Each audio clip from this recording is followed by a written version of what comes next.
Hello, my all viewers. How are you? I hope you all will be fine. And today we are here to clear another topic that is called buffer solution.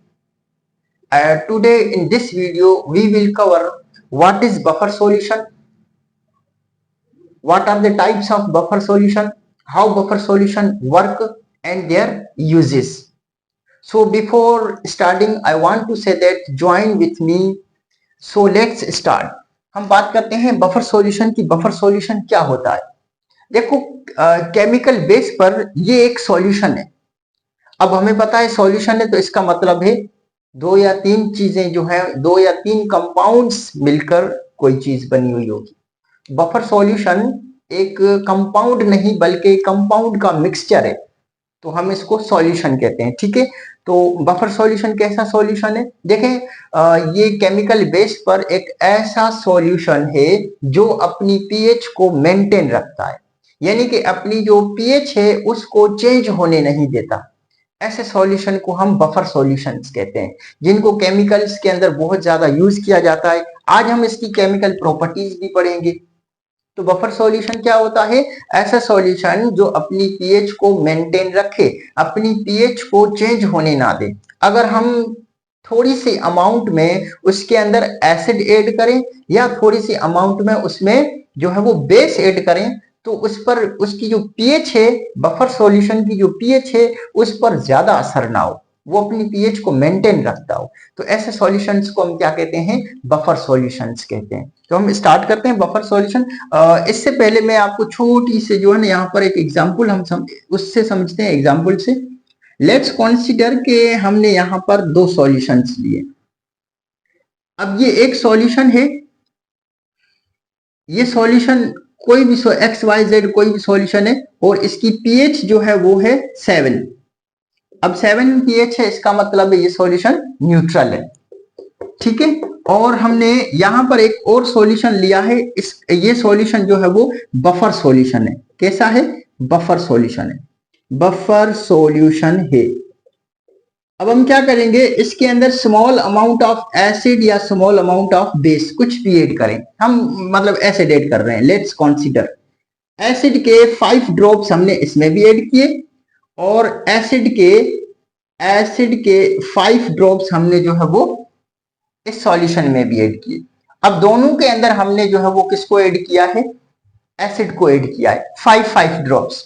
तो हम देखेंगे कि ये जो solution था, ये solution जिसकी pH value 7 थी, लेकिन ये बफर सॉल्यूशन नहीं था, इसकी पीएच वैल्यू जो है वो 7 से कम हो जाएगी, क्योंकि हमने क्या ऐड किया है? एसिड, यानी कि 5.6 पीएच हो जाएगी। लेकिन अगर हम बात करें बफर सॉल्यूशन की, तो इसकी पीएच भी कंसीडर करो कि पहले पीएच इसकी भी कितनी थी? 7 थी। लेट्स कंसीडर के पहले पीएच इसकी कितनी थी? 7। हमने 5 ड्रॉप्स इसमें भी एसिड ऐड किया, तो इसकी पीएच वैल्यू जो है वो हो गई 6.9, या हम कहें कि पीएच वैल्यू जो है वो हो गई 6.8।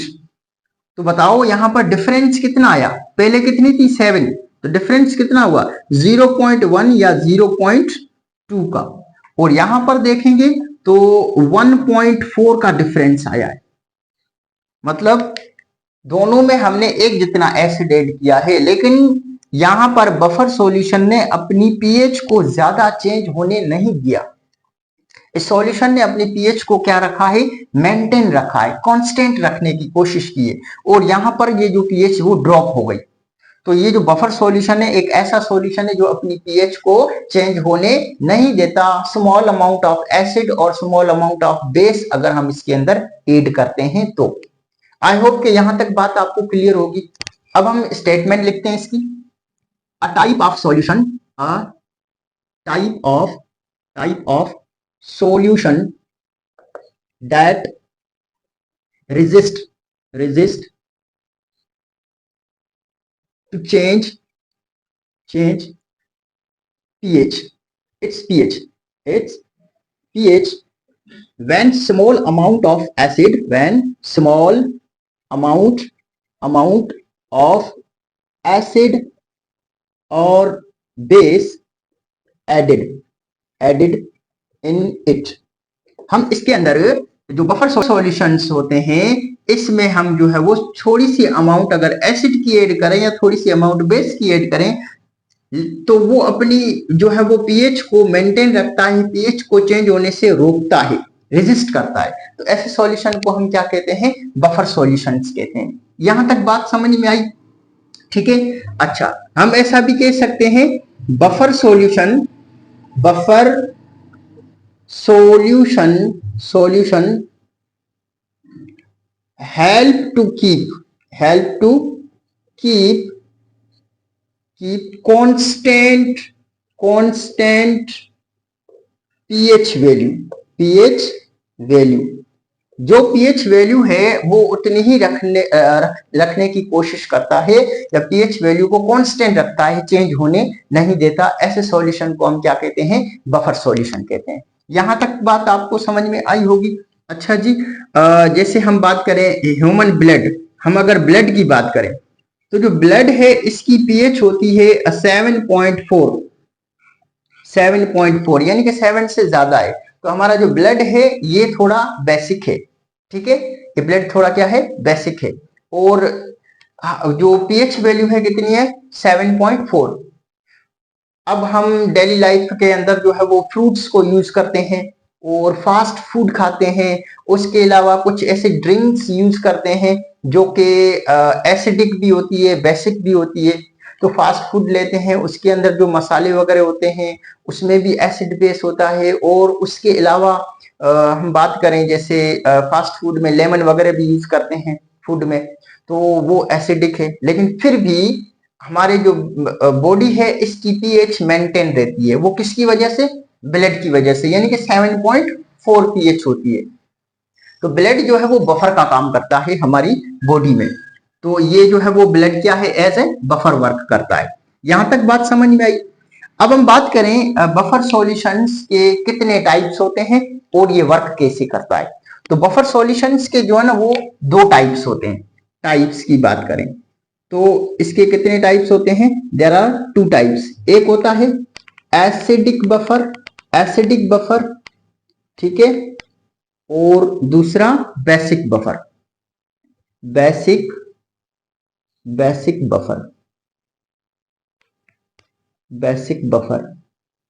ठीक है। अब हम बात करते हैं एसिडिक बफर और बेसिक बफर, ये कैसे बनते हैं और ये कैसे केमिकल नेचर रखते हैं। तो सबसे पहले हम बात करते हैं एसिडिक बफर की। ठीक है, जो एसिडिक बफर है, एसिडिक बफर, इसकी पीएच वैल्यू क्या होगी, इसकी पीएच वैल्यू जो है वो पीएच वैल्यू लेस देन 7। ऐसा बफर सॉल्यूशन जिसकी पीएच वैल्यू 7 से कम हो वो कौन सा बफर होगा, एसिडिक बफर होगा। और ये बनता कैसे, जो एसिडिक बफर है इसकी फॉर्मेशन कैसे होती है। देखो, अगर हम एसिडिक बफर की बात करें तो हाउ वी प्रिपेयर, ठीक है ना, हम कहते हैं मेड बाय मिक्सिंग, किसको मिक्स करते हैं तब ये बनता है, मिक्सिंग।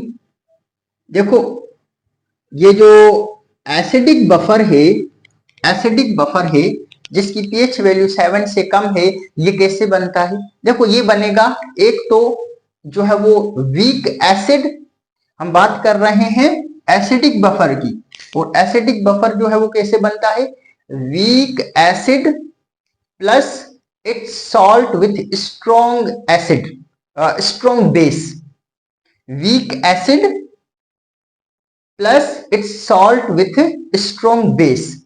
एक यहां पर बफर सॉल्यूशन में डिस्कस करता हूं, जैसे CH3COOH प्लस CH3COONA, ये एसिडिक एसिड है और ये वीक एसिड होता है, और ये एसिडिक एसिड का सॉल्ट है जिसे हम कहेंगे सोडियम एसीटेट। एसिडिक एसिड और सोडियम एसीटेट, ये दोनों जो मिलकर एक सॉल्यूशन बनाते हैं, ये एक सॉल्यूशन जो है वो कौन सा सॉल्यूशन है, ये बफर सॉल्यूशन है, और ये कौन सा है, एसिडिक बफर है। आई होप कि ये बात समझ में आई आपको। ये क्या है, वीक एसिड और प्लस ये वीक एसिड का सॉल्ट, लेकिन ये कहां से आया? स्ट्रॉन्ग स्ट्रॉन्ग एसिड से आया। देखो यहां पर weak acid plus it's salt of strong base. अब यहां पर अगर हम देखें ये बना कैसे, पहले बात यहां पर थोड़ी कंपोजिशन देख लें। अगर हम बात करें इसकी तो देखो यहां पर ये क्या है? वीक एसिड है, ये रहा एसिडिक एसिड। अगर मैं एसिडिक एसिड को CH3COOH इसको हम रिएक्ट कराएं किसके साथ? देखो स्ट्रॉन्ग बेस के साथ। तो स्ट्रॉन्ग बेस कौन सा है? NaOH। हालांकि दूसरे स्ट्रॉन्ग बेस होते हैं, हम NaOH को लेते हैं और इससे रिएक्ट कराते हैं सोडियम हाइड्रोक्साइड से। अब यहां पर देखें, यहां से एसिड से H और यहां से OH, ये जब रिमूव होगा तो क्या बन जाएगा? H2O। एक तो H2O बन जाएगा, प्लस बाकी क्या बचा? CH3COO। ठीक है, यहां से OH रिमूव हो गया, बाकी Na बचा। वो Na जाकर इस पार्ट पर जुड़ जाएगा तो बन जाएगा Na। अब ये जो है वो आपके पास क्या है? Sodium acetate. ये रहा सोडियम एसीटेट। तो ये सोडियम एसीटेट किससे कैसे आया? वीक एसिड को, ये जो वीक एसिड है इसको रिएक्ट कराया किसके साथ? स्ट्रॉन्ग बेस के साथ। तो अब ये जो आपके पास सॉल्ट है सोडियम एसीटेट, ये सॉल्ट है किसका है? स्ट्रॉन्ग बेस का सॉल्ट है। तो ये स्ट्रॉन्ग बेस का सॉल्ट और वीक एसिड ये दोनों कंबाइन होकर क्या बनाते हैं? एसिडिक बफर बनाते हैं। यहां तक बात समझ में आई? तो एसिडिक बफर किसका कॉम्बिनेशन होता है? Acidic buffer is the combination of weak acid plus it's salt of strong base. ठीक है, तो ये जो है वो हमारे पास एक एसिडिक बफर है। उसके बाद अगर हम बात करें बेसिक बफर की, number second basic buffer.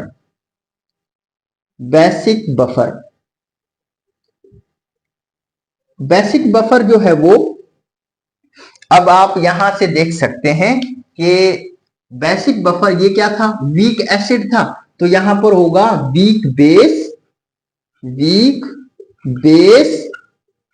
Plus it's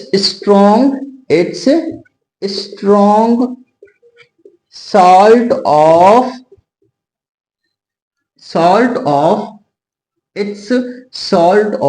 यहां पर हम थोड़ा क्लियर कर लें, it's salt of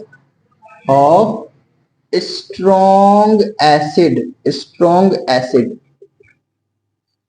weak base और उसका सॉल्ट जो कि स्ट्रॉन्ग बेस से होगा, तो वो जो है वो क्या कहलाएगा? वो कहलाएगा buffer solution, basic buffer solution. जैसे अगर हम बात करें वीक एसिड ले लेते हैं, weak acid ammonium hydroxide NaOH,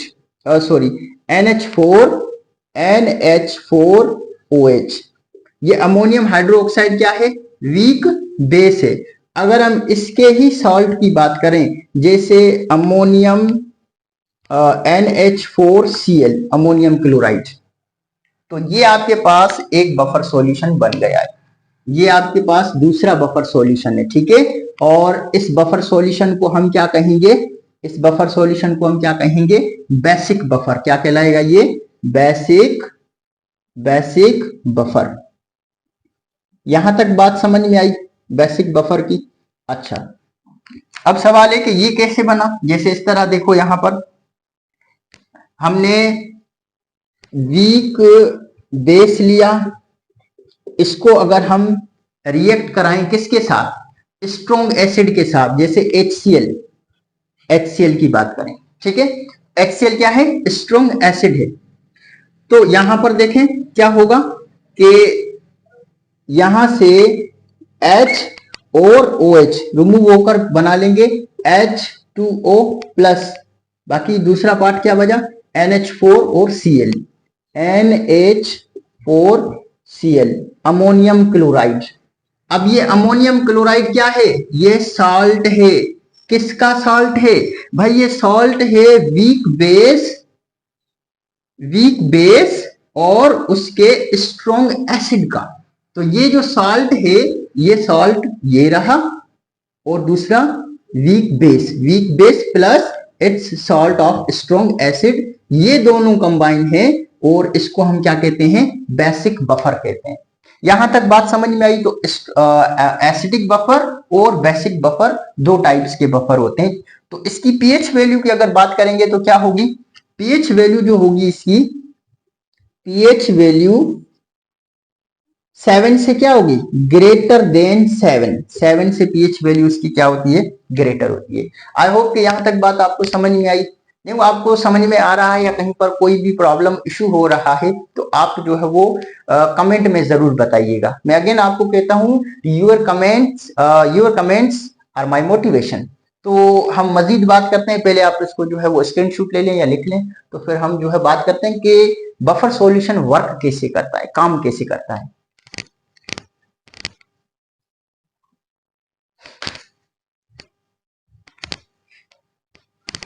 अब हम आगे बढ़ते हैं, बफर सॉल्यूशन काम कैसे करता है।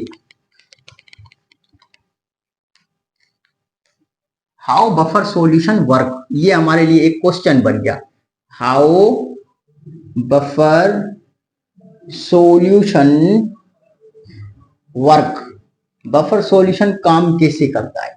ठीक है, तो अगर बफर सॉल्यूशन के काम की बात करें तो पहले यहां पर देखें, हम कोई एसिडिक बफर ले लेते हैं। ये देखो, अगर हम बफर सॉल्यूशन के काम की बात करें, इस सॉल्यूशन में देखो हमारे पास बफर सॉल्यूशन है और हमने उसके अंदर थोड़ा एसिड या बेस कुछ भी ऐड कर लें, जैसे CH3COOH, ये क्या है? एसिटिक एसिड है। ये इस फॉर्म में होता है, ये इस फॉर्म में होता है, CH3COO minus plus H plus, ये इस फॉर्म में होता है। ठीक है, इस फॉर्म में पाया जाता है। अगर हम क्या करते हैं, देखो, अगर हम क्या करते हैं, बफर सॉल्यूशंस के अंदर हम एसिड ऐड करते हैं। When we add acid, when we add acid, अगर हम एसिड ऐड करेंगे तो क्या होगा? देखें यहां पर, ये सेम पार्ट यहां पर लेकर आओ, CH3COO माइनस और H प्लस, ये चीज याद रखना। यहां पर याद रखने वाली चीज क्या है कि बफर सॉल्यूशंस जो होता है उसके अंदर जो ये एसिड पार्ट है ये डिसोसिएट पार्ट होगा, और डिसोसिएट पार्ट होगा तो एक जो है वो माइनस चार्ज और प्लस चार्ज, केटोन और एनोन। अब अगर हम क्या ऐड करते हैं इसके अंदर, क्या कहा मैंने? हम क्या ऐड करते हैं? एसिड। अब हम सबको पता है जब हम एसिड ऐड करेंगे तो इसका मतलब है हाइड्रोजन प्लस आयन की बात कर रहे हैं। एसिड ऐड करेंगे तो यानी कि H प्लस ऐड होगा। ठीक है, तो अगर इस सॉल्यूशन के अंदर हम ऐड करते हैं एसिड ऐड करेंगे तो एसिड जो है वो ऐड करेंगे, जैसे प्लस H प्लस, ये बाहर से आया है, ये बाहर से आया है, तो ये H प्लस क्या करेगा? ये बाहर से आया हुआ ये रिएक्ट करेगा वापस इसके साथ, इस पार्ट के साथ, यानी कि इस पार्ट के साथ। ये तो पहले सॉल्यूशन में था, हमने बाहर से एसिड ऐड किया है, तो बाहर से एसिड ऐड करेंगे यानी कि क्या ऐड करेंगे? H plus. एसिड में क्या आएगा? H प्लस, वो वापस इससे रिएक्ट करके क्या बना लेगा? ये रिवर्स रिएक्शन चलेगा और वापस क्या बन जाएगा? एसिडिक एसिड बन जाएगा। ठीक है, अब जब ये एसिडिक एसिड बन जाएगा तो एसिडिक एसिड जो है वो, इसकी जो डिसोसिएशन पावर है, ये बहुत ही, आयोनाइजेशन जिसे कहते हैं, ये बहुत ही कम होता है, ये बहुत ही कम टूटता है इस फॉर्म में। तो क्या है, ये वापस ऐसा बन जाता है तो सॉल्यूशन जो है वापस क्या है? न्यूट्रल रहता है। अगर हम बात करूं कि हम ऐड करें, क्या ऐड करें इसमें? अगर हम ऐड करें बेस, सर अभी आपने एसिड ऐड किया है, अब बेस ऐड करेंगे तो क्या होगा? बेस ऐड करेंगे तो क्या होगा? तो देखें, बेस ऐड करते हैं हमने अगेन लिया CH3COO माइनस और H प्लस। अब हम इसके अंदर क्या ऐड करें? ये बफर सॉल्यूशन है और हमने इसके अंदर क्या ऐड किया है? हमने ऐड किया बेस। अब हम सबको पता है बेस ऐड करेंगे तो क्या आएगा, OH माइनस। बेस क्या रिलीज करता है, OH माइनस। किसी भी सॉल्यूशन की पीएच वैल्यू बढ़ेगी तब जब जब OH माइनस आएगा, और पीएच वैल्यू कम कब होगी, जब H प्लस आएगा। तो यहां पर OH माइनस ऐड करेंगे, बेस आएगा तो ये वापस रिएक्ट करेगा इससे। देखो H प्लस से रिएक्ट करेगा तो बताओ इन दोनों के रिएक्शन से क्या बन जाएगा, H2O, और ओवरऑल फिर से ये H2O बनेगा तो ये पीएच को क्या रखेगा, मेंटेन रखेगा, पीएच चेंज होने नहीं देगा। तो यहां तक बात समझ में आई। ये जो बफर सॉल्यूशंस हैं ये पीएच वैल्यू को क्या रखते हैं, मेंटेन रखते हैं, ये पीएच वैल्यू को चेंज होने नहीं देते। इस तरह ये वर्क करते हैं। एसिड ऐड करोगे तो वापस एसिडिक एसिड, अगर आप बेस ऐड करते हो तो उससे वाटर बन जाता है। तो इस तरीके से क्या बनता है, बफर सॉल्यूशंस जो है वो पीएच को क्या रखते हैं, मेंटेन रखते हैं। यहां तक बात समझ में आई। अब अगर हम थोड़ी से यूजेस की बात करें, यूजेस की बात करें तो बफर सॉल्यूशन के वैरायटी ऑफ यूजेस हैं केमिकल्स के बेस पर। अगर हम बात करें मेडिसिन कंपनीज जो होती हैं या जहां पर मेडिसिन वगैरह बनती हैं, वहां पर पीएच का खास ख्याल रखा जाता है, तो वहां पर बफर सॉल्यूशन यूज होता है। ठीक है, कहां यूज होता है, मेडिसिन में, मेडिसिन के अंदर। और दूसरा buffer solution human blood, human blood की बात करें तो ये यहां पर भी वर्क करता है बफर सॉल्यूशन। ठीक है, और हम बात करें तो जो है वो इंडस्ट्रीज, जो फैक्ट्रीज वगैरह होती हैं जहां पर डिफरेंट केमिकल प्रोसेस किए जाते हैं, तो इंडस्ट्रीज के अंदर जो है वो यूज किया जाता है बफर सॉल्यूशन को, इंडस्ट्रीज। ठीक है, और फूड कंपनीज वगैरह हो गई, वो भी यूज करती हैं बफर सॉल्यूशन ताकि पीएच वैल्यू जो है वो मेंटेन रहे, पीएच वैल्यू चेंज ना हो। तो इस तरीके से इसके जो है वो कुछ यूजेस हैं बफर सॉल्यूशंस के। और ये होता है बफर सॉल्यूशन, केमिकल प्रॉपर्टीज ये होती है, और केमिकल फार्मूलेज के बेस पर हमने देखा, और ये वर्क कैसे करता है, ये सारी चीजें आज हमने इसमें क्लियर की हैं। तो आज के लिए हम जो है वो यहाँ पर स्टॉप करते हैं बफर सॉल्यूशंस को। और आपको ये जो है तमाम कॉन्सेप्ट जो है वो चीजें सारी समझ में आई हैं, तो कमेंट में जरूर बताइएगा, और इस वीडियो को लाइक शेयर सब्सक्राइब और अपने दोस्तों में जरूर शेयर कीजिएगा। आज के लिए इतना ही, मिलते हैं नेक्स्ट वीडियो में।